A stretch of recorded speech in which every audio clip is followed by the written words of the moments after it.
In response to a 16-year-old boy's suicide, an advocacy group is calling for changes to be made to Manitoba's mental health system. The Manitoba Advocate for Children and Youth recently partnered with the boy's family to create a report detailing his challenges. And as CTV's Mason Despatie explains, the report includes a list of 8 recommendations. Matthew was 9 days away from his 17th birthday when he died by suicide.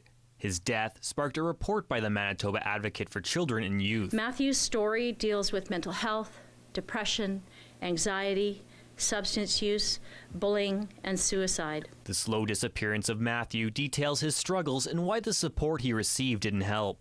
According to the advocacy group, suicide is the #1 leading cause of death for youth between ages 10 to 17. It says 19 young people, like Matthew, have been lost to suicide in the last year. Catalogs all the different interventions in schools, in hospitals, that the family tried to get this young man help, and in the end, it wasn't enough. The report lists 8 recommendations, including suspensions and expulsions in schools should be phased out as long as there's no safety risk to students and staff. Also, Manitoba's health department should establish a long-term residential facility for mental health treatment. In Matthew's life, it wasn't about lack of access.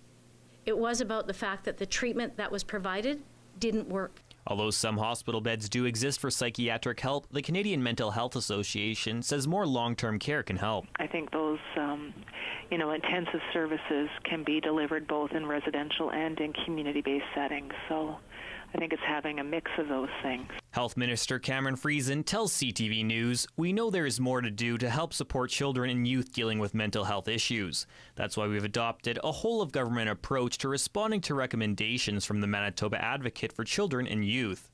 Mason Despatie, CTV News, Winnipeg.